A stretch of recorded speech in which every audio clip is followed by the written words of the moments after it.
Parte 1, Capítulo 2. A natureza da luz divina. Antes de proceder à definição mais cuidadosa da natureza da luz divina, Edwards esclarece certos mal-entendidos sobre onde tal luz pode ser encontrada ou em que ela consiste. Ele demonstra que pessoas não regeneradas são capazes de certas experiências espirituais. No entanto, essas experiências têm mais a ver com as inclinações naturais da consciência do que com a iluminação do espírito. Convicção de pecado, fortes impressões na imaginação, novas revelações e percepções religiosas comuns não são a luz divina da qual Edwards fala. Havendo mostrado o que não é a luz divina e sobrenatural, Edwards passa a defini-la mais claramente e mostra como ela é dada. Essa luz não é meramente entendida com a mente, mas experimentada com o coração, levando a uma percepção da beleza e da glória de Deus, a um deleitar-se nele e na sua verdade, e a encontrar prazer nas coisas do Senhor. Tal conhecimento da luz divina vem por intermédio da palavra de Deus pela obra do Espírito Santo. Eu mostrarei o que é essa luz divina e sobrenatural. E para fazê-lo, precisarei mostrar, primeiro, o que ela não é. Então, o que não é a luz divina? Não é mera convicção de pecado e de miséria. Essas convicções que os homens naturais podem ter de seus pecados e misérias não são essa luz espiritual e divina. O homem, no seu estado natural, pode ter convicções da culpa que recai sobre ele, da ira de Deus e do perigo do castigo divino.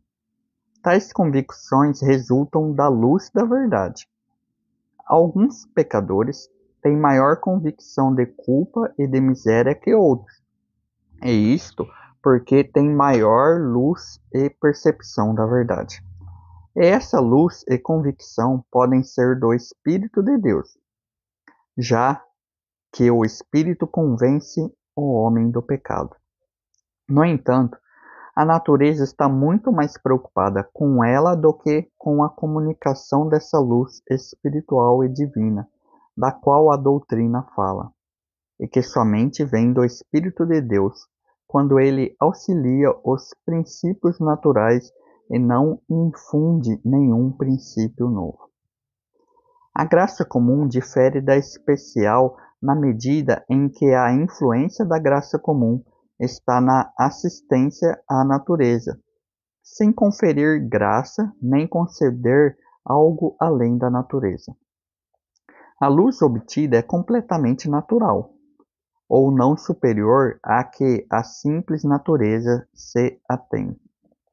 Apesar de que mais desse tipo de luz pode ser obtido se os homens forem deixados completamente por conta própria. Em outras palavras, a graça comum apenas assiste às faculdades da alma no fazer mais completamente o que elas fazem naturalmente.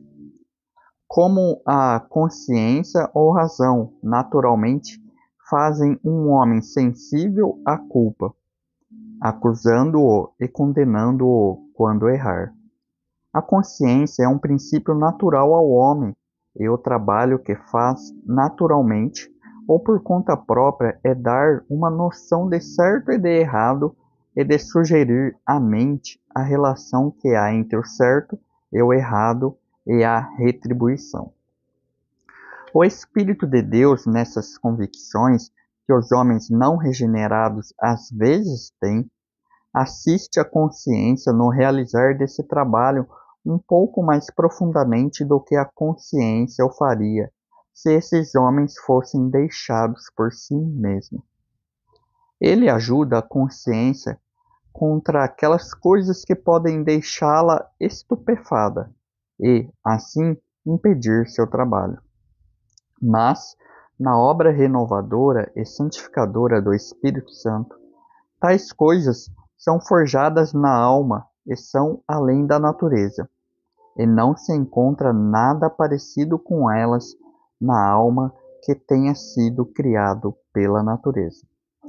Sua existência na alma passa a ser habitual e seu exercício contínuo passa a ser chamado um dos princípios da natureza.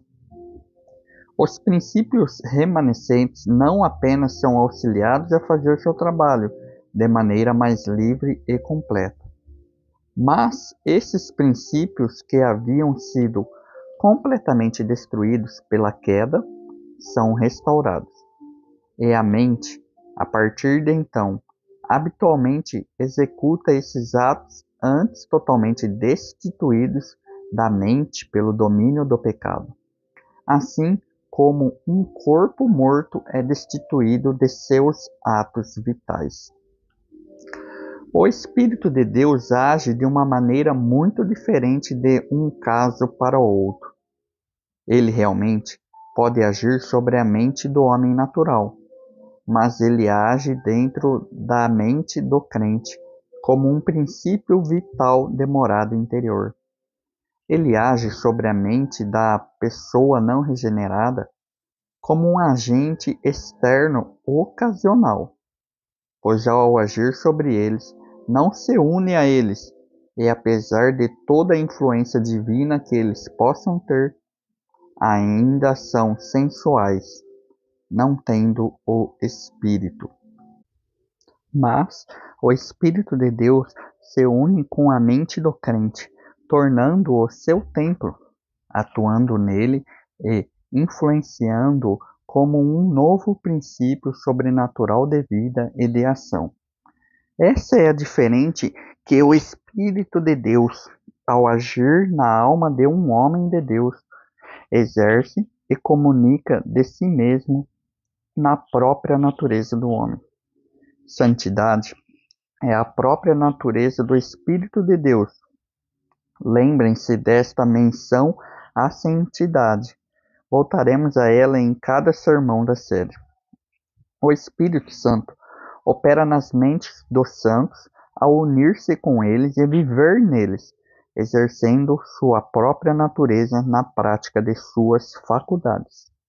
O Espírito de Deus pode agir sobre criaturas inanimadas, como em o Espírito de Deus pairava por sobre as águas no início da criação. Assim, o Espírito de Deus pode agir sobre as mentes dos homens de muitas formas e comunicar a si mesmo, não mais do que quando ele age sobre uma criatura inanimada. Por exemplo, ele pode estimular pensamentos neles, pode ajudar sua razão e entendimento natural, ou pode ajudar outros princípios naturais, e isso sem qualquer união com a alma, agindo como se fosse sobre um objeto externo. Mas, quando ele age nas suas santas influências e operações espirituais, é uma maneira peculiar de comunicação de si mesmo, tanto que o sujeito passa a ser então denominado espiritual. Segundo, não são meras impressões na imaginação. Essa luz espiritual e divina não consiste em nenhuma impressão feita sobre a imaginação. Não é mera impressão sobre a mente, como se alguém visse algo com os olhos corpóreos. Não é nenhuma imaginação ou ideia de uma luz ou glória externa, ou alguma beleza de forma ou expressão, ou um brilho visível de qualquer objeto. A imaginação pode ser fortemente impressionada por tais coisas, mas isto não é luz espiritual. De fato, Quando a mente tem uma viva descoberta das coisas espirituais e é grandemente afetada pelo poder da luz divina, ela pode afetar muito a imaginação, o que provavelmente acontece muito. Tanto que impressões de uma beleza ou brilho externo podem acompanhar essas descobertas espirituais. Porém, a luz espiritual não é essa impressão sobre a imaginação, mas uma coisa extremamente diferente. Os homens naturais possuem impressões vivas nas suas imaginações, e nós não podemos determinar que o diabo, que se transforma num anjo de luz, não possa causar imaginações de uma beleza externa ou glória visível, e de sons e falas, e outras coisas tais. Mas essas são coisas de uma natureza imensamente inferior à luz espiritual. Terceiro, não são novas revelações à parte da Escritura. Essa luz espiritual não é a sugestão de algumas novas verdades ou proposições não contidas na palavra de Deus. Essa sugestão de novas verdades ou doutrinas à mente, independentemente de qualquer revelação anterior a essas proposições, seja em palavra ou escrita, é inspiração. Como os profetas e apóstolos tiveram, e como alguns entusiastas pretendem ter. Mas essa luz espiritual da qual estou falando é uma coisa bem diferente da inspiração. Ela não revela nova doutrina, não sugere nova proposição à mente, não ensina coisa nova sobre Deus ou Cristo, ou outro mundo, não ensinado na Bíblia, mas apenas dá uma apreensão correta dessas coisas que são ensinadas na palavra de Deus. E quarto, não são simples percepções religiosas ou impactantes. Cada impressão impactante que os homens têm das coisas religiosas não é essa luz espiritual e divina. Os homens, pelos simples princípios da natureza, são capazes de ser impactados com coisas que têm uma relação especial com a religião. Uma pessoa, por sua mera natureza, por exemplo, pode ser responsável por ser afetada pela história de Jesus Cristo e os sentimentos que passou, bem como por qualquer história trágica. Pode ser mais impactada pela história quando imagina o interesse que a humanidade tenha por ela. Sim, a pessoa pode ser afetada por ela sem acreditar nela. Assim como um homem pode ser afetado com o que lê num romance ou vê numa peça de teatro, ele pode ser impactado com uma descrição viva e eloquente das muitas coisas agradáveis que estão presentes na vida dos abençoados no céu, bem como sua imaginação pode ser entretida por uma romântica descrição dos prazeres da terra da fantasia, ou algo parecido. É uma crença comum, na verdade, de tais coisas, vinda da educação ou de outra fonte, pode ajudar a aumentar o impacto. Lemos na Escritura sobre muitos que foram grandemente impactados com coisas de natureza religiosa e que, no entanto, estão lá representados como totalmente desprovidos de graça. E muitos deles são homens maus. Portanto, uma pessoa pode ter opiniões impactantes sobre as coisas da religião e ainda ser muito desprovida da luz espiritual. Carne e sangue podem ser os autores disto. Um homem pode dar a outro uma visão impactante de coisas divinas apenas com uma simples ajuda. Mas somente Deus pode dar uma descoberta espiritual das coisas divinas. Segundo passo a mostrar então, O que é a luz divina? Definição da luz divina. Pode ser assim descrita: um verdadeiro sentido da excelência das coisas reveladas na palavra de Deus, e convicção da verdade e da realidade que delas então emana.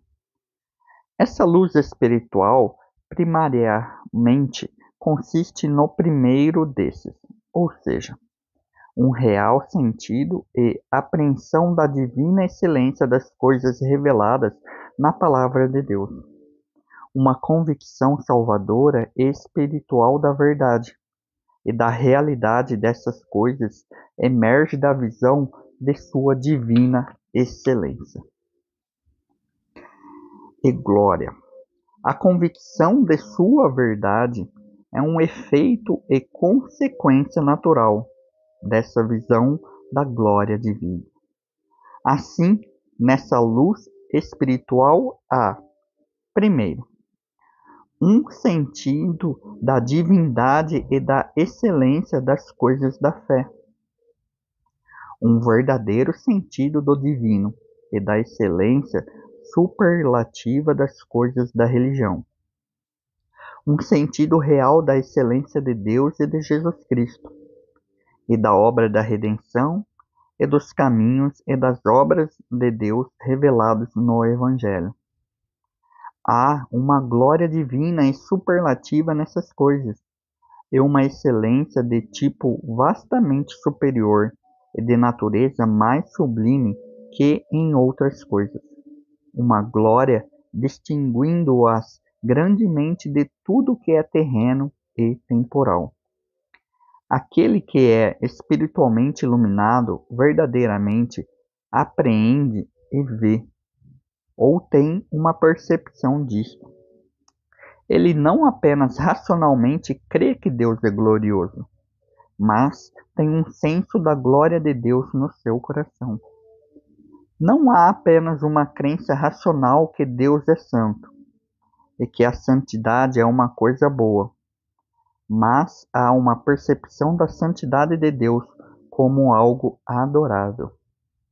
Não há apenas um juízo especulativo sobre Deus como um ser gracioso, mas a certeza de ser Deus amável por conta da beleza desse atributo divino. Deus fez a mente do homem capaz de perceber o conhecimento do bem de duas maneiras.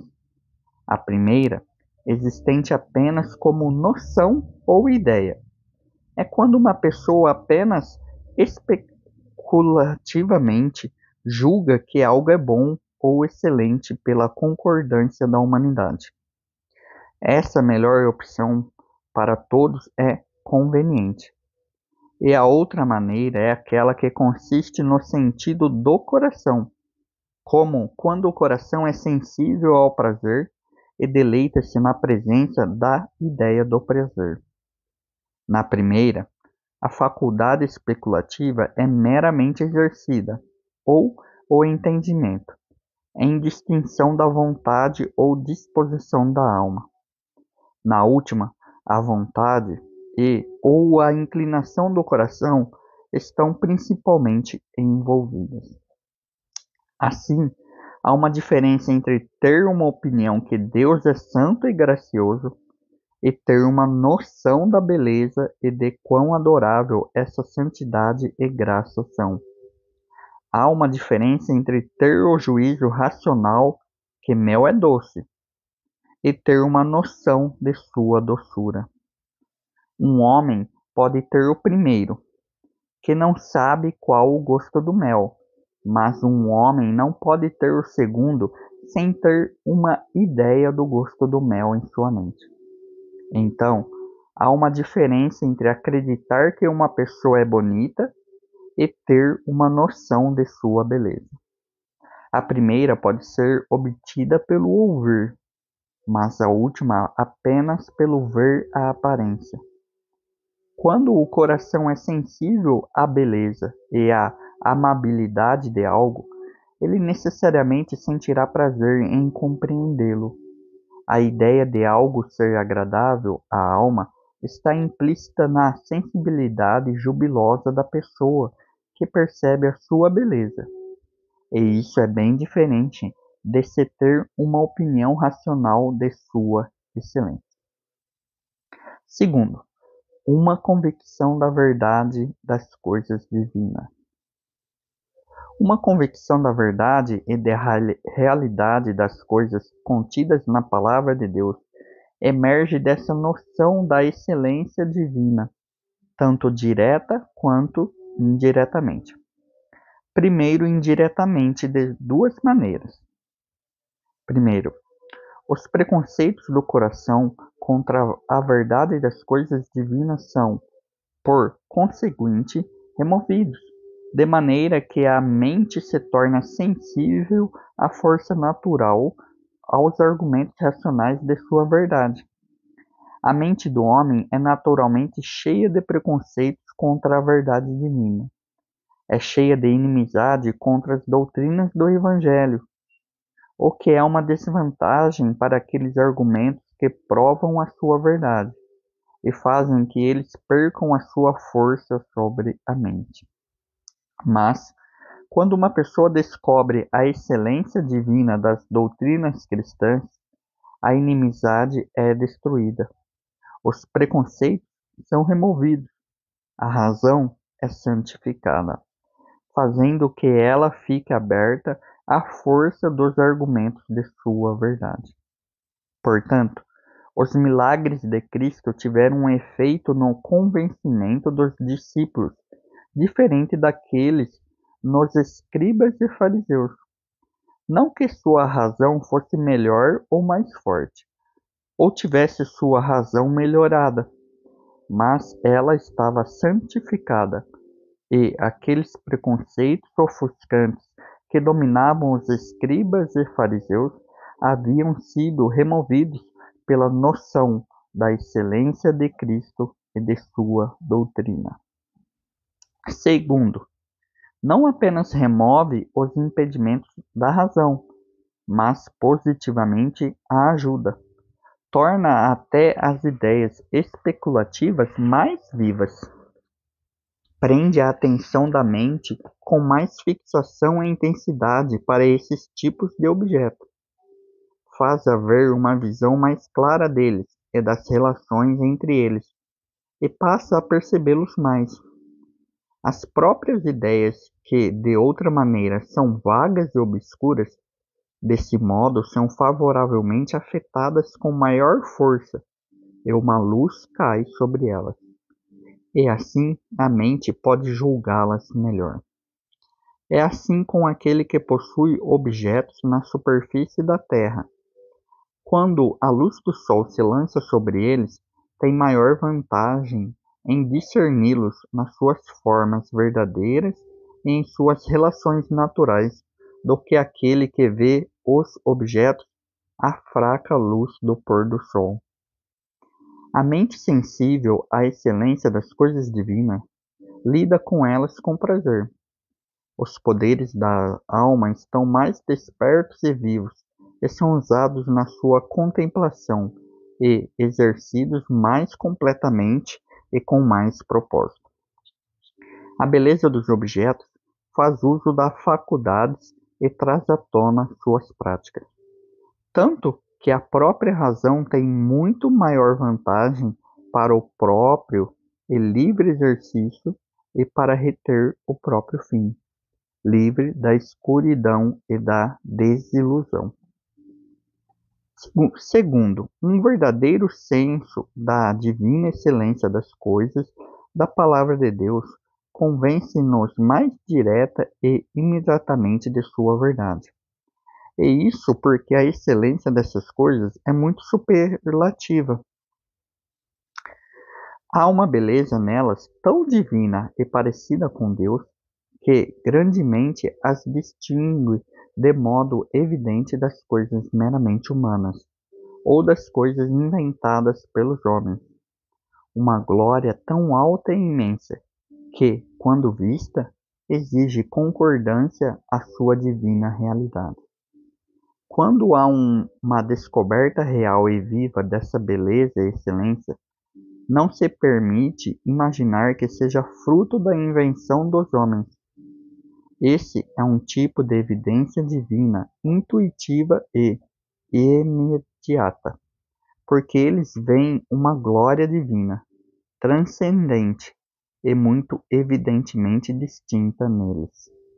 Tal glória, se claramente vista, não deixa espaço para duvidar que o ser deles seja Deus e não homens.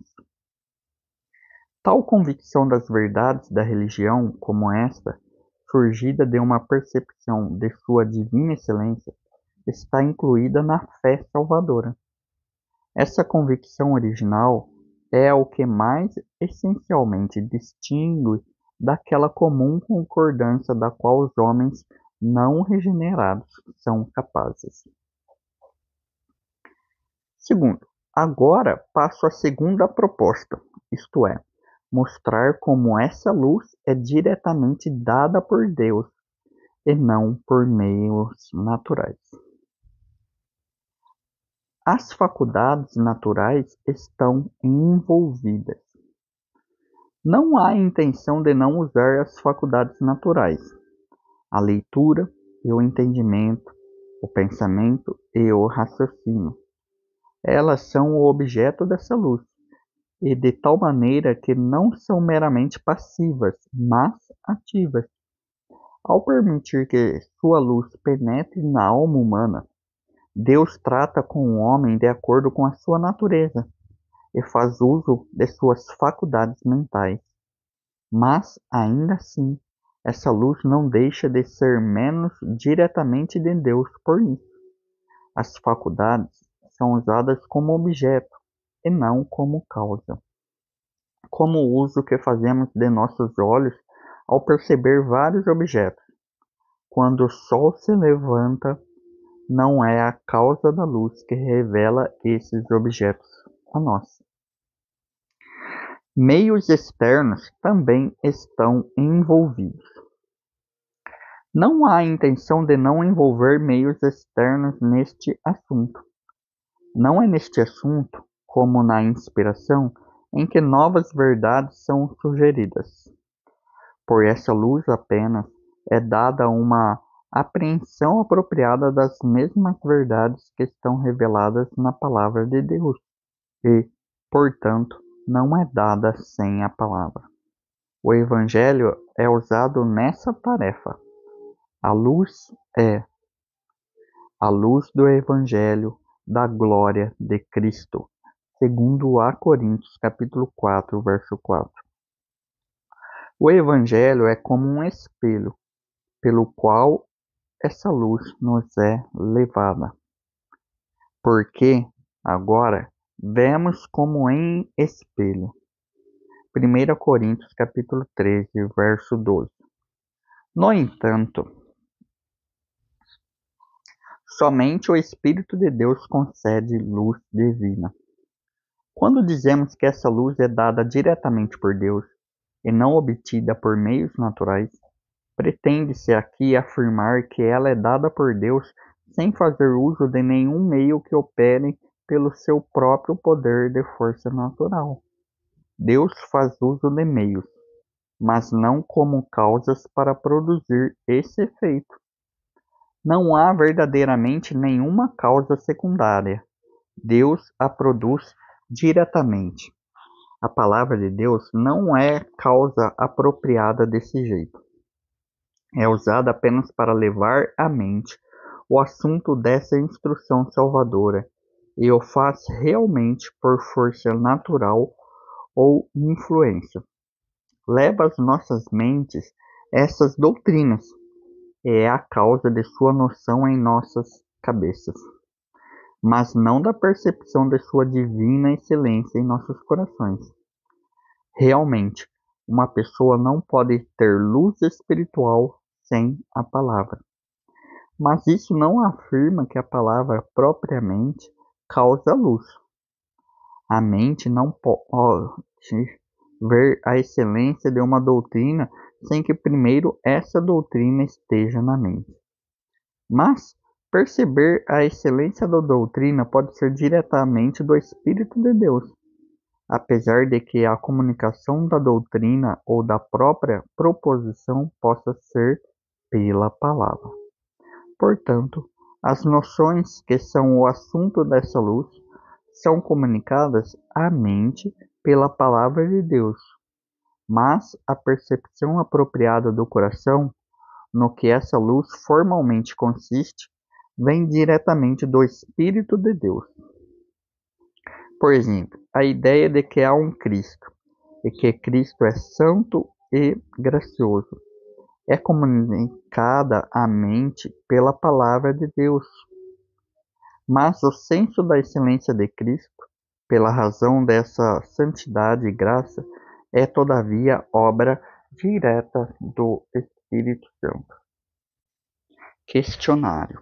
Primeiro, leia, escute novamente esta sessão, prestando cuidadosa atenção cada vez que Edwards contrasta a comunicação da verdade espiritual à mente com o sentir da verdade espiritual no coração. Qual a diferença entre eles? Qual o papel de cada descoberta da luz divina? Qual é a genuína experiência da luz divina e por quê? Você diria que essa é tipicamente a maneira pela qual você aprende a verdade espiritual? Porque sim ou não? Segundo, de acordo com Edwards, como podemos saber quando verdadeiramente experimentamos a luz divina? Qual é o papel de coisas como sentir ou experimentar e ser convencido, se deleitar, conhecer prazer e assim por diante em receber a luz divina? Até que ponto coisas como essas caracterizam seu relacionamento com Deus e sua verdade? Terceiro, Edwards insiste que a palavra de Deus é a fonte da luz divina. No entanto, ele faz uma distinção entre as Escrituras como um objeto e fonte da revelação, e o trabalho do Espírito, ao fazer essa revelação conhecida a nós. Por que a palavra e o Espírito são importantes no processo de entrada na luz divina e sobrenatural de crescimento no Espírito de Deus? Podemos esperar crescer no Espírito de Deus sem um destes? Por que não? Quarto, Edwards adverte contra o pensamento que essa luz divina possa ser nada mais que uma experiência meramente subjetiva, algo que possamos ver ou imaginar, ou alguma ideia nova sobre Deus que possamos, entre aspas, descobrir. Como ele argumenta esse ponto contra a mera subjetividade? O que, de acordo com Edwards, bem pode ser a fonte de tais percepções subjetivas? O que Edwards considera ser o papel da Bíblia no trabalho do Espírito de Deus, à medida que ele nos leva para dentro da luz divina? Como as faculdades do pensamento e do raciocínio trabalham no processo? E quinto, Edwards nos acautela contra o pensamento que sentimentos fortes, incitados por muitos tipos diferentes de estímulos, são a evidência de termos entrado na luz divina. Você vê evidências de que cristãos hoje podem pensar que emoções fortes, na adoração, por exemplo, possam ser uma indicação válida de se estar em comunicação com o Espírito de Deus? Você acha que Edwards concordaria? Por que sim ou não? Como ele poderia aconselhar tais pessoas neste assunto? Como Edwards distingue entre a obra do Espírito sobre uma pessoa e seu trabalho dentro dela ou dela?